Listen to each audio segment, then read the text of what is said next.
अस्सलाम वालेकुम dears. Inclination of A line की बात करेंगे इक्वेशन ऑफ स्ट्रेट लाइन से पहले हम इंक्लिनेशन किसी भी लाइन का जो होता है वो ये होता है कि आपकी जो एक स्ट्रेट लाइन है वो इनिशियल एक्सेस के साथ कौन सा एंगल जो है वो फॉर्म कर रही है। मसलन आपकी ये जो स्ट्रेट लाइन है अगर इनिशियल एक्सेस के साथ एंगल अल्फ़ा फॉर्म करती है तो इनिशियल एक्सेस के साथ ये जो एंगल फॉर्म करती है alpha, that is called inclination. अब ये इस तरह भी हो सकता है, ये आपका जो है पैरेलल टू एक्स एक्सेस भी हो सकता है और परपेंडिकुलर टू वाई एक्सेस भी हो सकता है। ऐसी सिचुएशन में अल्फ़ा ज़ीरो की इक्वल होता है और इस सिचुएशन के अंदर जो अल्फ़ा है वो आपका 90 डिग्री के इक्वल होता है और आपका जो इंक्लिनेशन है वो कुछ यूं भी हो सकता है, ग्रेटर देन 90 डिग्री। तो इंक्लिनेशन जो है वो रेंज करता है 0 से 180 के दरमियान में। ये कुछ नोट हैं, ये बड़े लाजमी हैं कि अगर आपका इंक्लिनेशन अल्फ़ा यानी ज़ीरो होगा then the line is parallel to X axis. और ये देखें यहाँ पर इंक्लिनेशन अल्फ़ा जो है वो ज़ीरो के इक्वल है, 0 डिग्री के इक्वल है कि किसी भी लाइन का उसी लाइन तक का जो यानी इनिशियल रे के ऊपर ही हम खींचते हैं तो अल्फ़ा 0 डिग्री। इसका मतलब ये हुआ कि line is parallel to X axis and perpendicular to Y axis. और अगर हमारा अल्फ़ा जो है वो 90 डिग्री के इक्वल हो तो हम कहते हैं the line is parallel to Y axis and perpendicular to the X axis. अब इसका मतलब ये हुआ कि अल्फ़ा रेंज फ्राम 0 टू 180। तो कुछ चीज़ें हैं जो हम बता देते हैं आपको। ये जो पैरेलल लाइन है ये stands for parallel and this sign is stand for orthogonal. यहाँ पर इंक्लिनेशन के बाद हम बात करते हैं स्लोप या ग्रेडियंट की। अगर आप एंगल ऑफ इंक्लिनेशन का टेन ले लेंगे तो वो आपकी स्लोप या कह लेंगे ग्रेडियंट बन जाएगी। लेकिन आप ये देखें कि एक इंसान जो है वो जब पार्क जाता है तो ऐसे वो यहाँ से एक रन लेता है, रन लेने के बाद वो यहाँ पर राइज़ करता है, सीढ़ी चढ़ता है और सीढ़ी लेने के बाद यहाँ से वो स्लोप मारता है।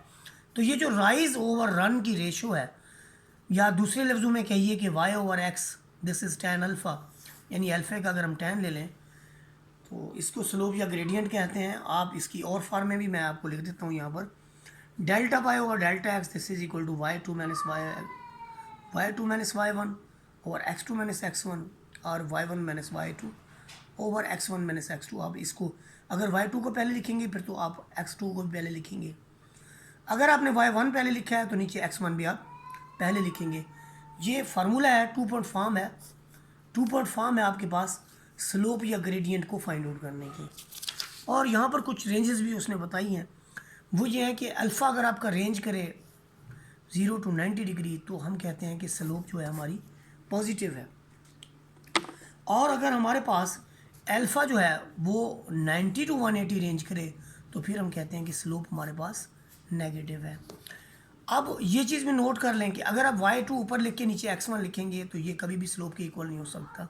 इस तरह y1 ऊपर लिख के x2 नीचे लिख दें तो तब भी ये स्लोप के इक्वल नहीं होता। तो ये कभी भी स्लोप जो है वो नहीं हो सकती। लाइन L हॉरिजॉन्टल होगी अगर आपकी स्लोप 0 आ जाए।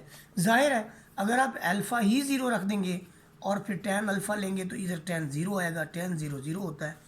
तो इसलिए आपकी जो लाइन है वो हॉरिजॉन्टल हो जाएगी।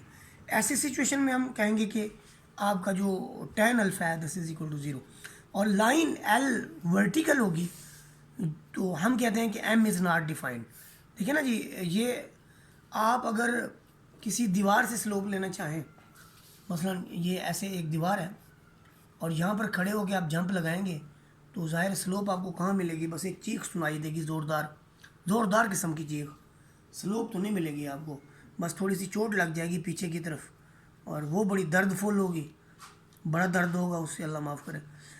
Line L is vertical, M is not defined.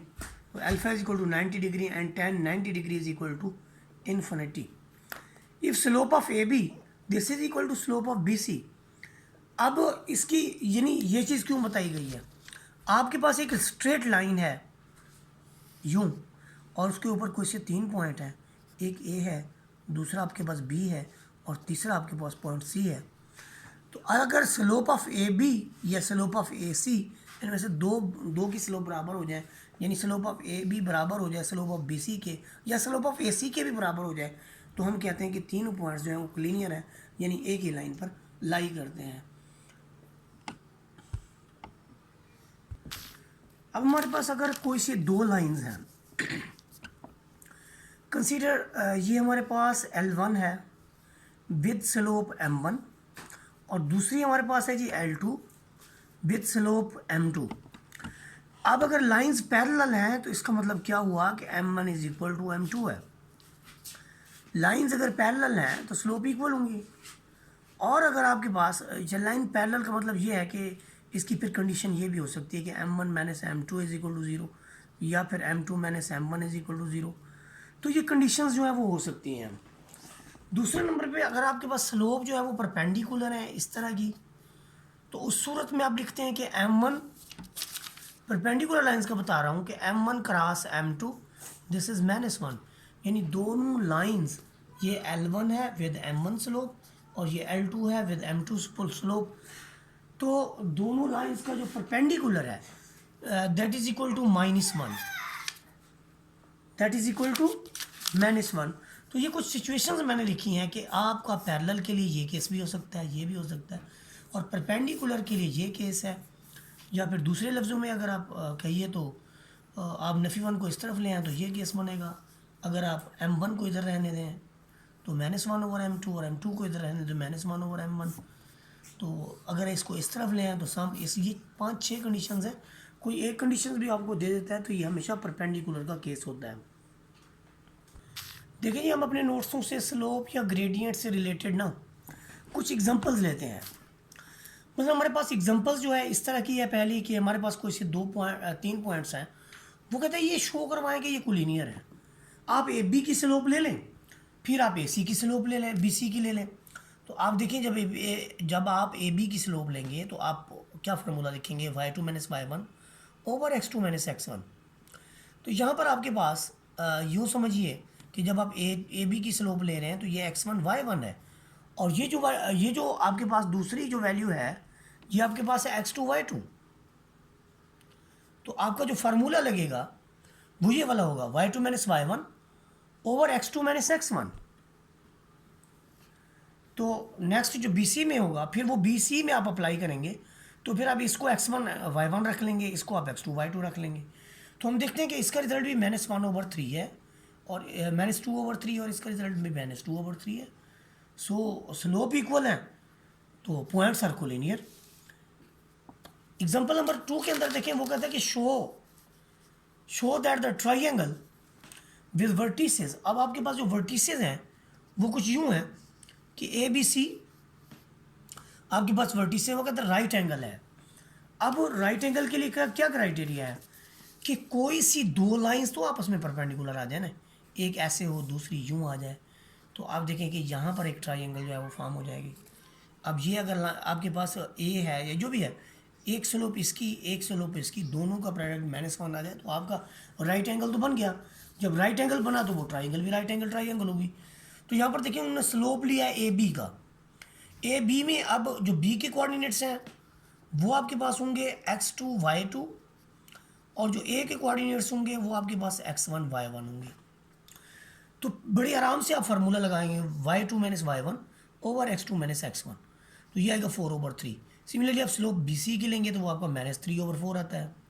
आप स्लोप AC की भी ले लें, वो डिफरेंट है, बट ये जो 2 स्लोप्स हैं इनका प्रोडक्ट आपके पास -1 के इक्वल आ रहा है। देखें, तो जब कभी भी दो स्लोप्स का प्रोडक्ट आपके पास -1 आ जाए तो हम कहते हैं कि एक दो लाइंस जो है आपस में परपेंडिकुलर है, और जब दो लाइंस आपस में परपेंडिकुलर होते हैं तो हम कहते हैं कि ABC is a right triangle.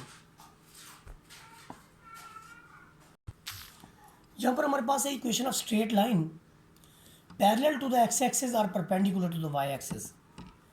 देखिए हमारे पास ये एक x एक्सिस और एक y एक्सिस हमारे पास मौजूद है।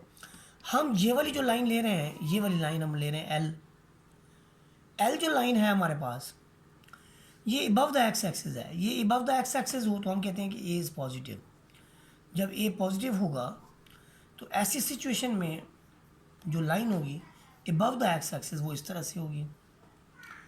और जो बिलो द एक्स एक्सेस होगी उसमें देखें आपका ए जो होगा वो नेगेटिव होगा। सिमिलरली अगर आपके पास ए 0 के इक्वल है तो उस सिचुएशन में जो लाइन एल है वो बिकम्स एक्स एक्सेस हो जाती है।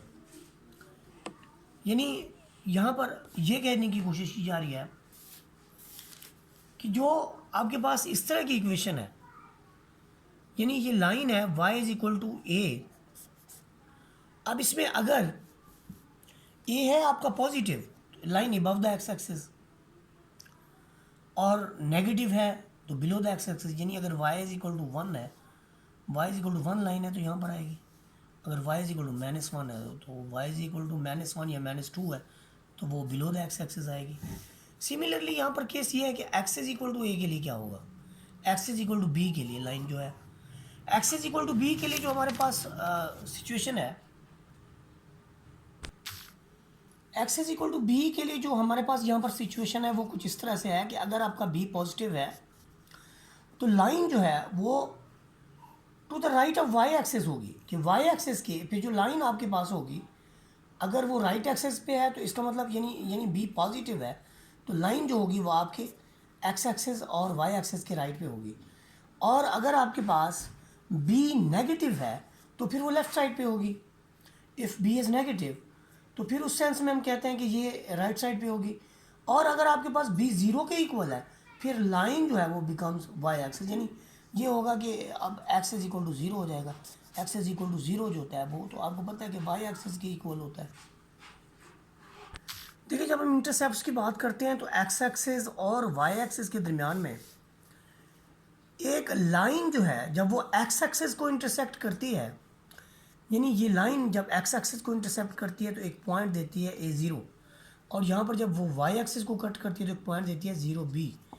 देखें जब कभी भी लाइन x एक्सेस को कट करेगी तो उसका y कोऑर्डिनेट 0 होगा, जब y एक्सेस को कट करेगी तो फिर उसका x कोऑर्डिनेट जो है वो 0 होगा। ऐसी सूरत में ये आपके पास x इंटरसेप्ट होता है, पॉइंट a जो है ये x इंटरसेप्ट है, और यहाँ पर पॉइंट b जो है वो आपके पास y इंटरसेप्ट है। यहाँ पर मैं आपको लिखा हुआ भी दिखा दूँ, इसमें एक पॉइंट ये वाला है, एक पॉइंट ये वाला है। इसमें a जो है वो आपका x इंटरसेप्ट है और यहाँ पर b जो है आपका y इंटरसेप्ट है।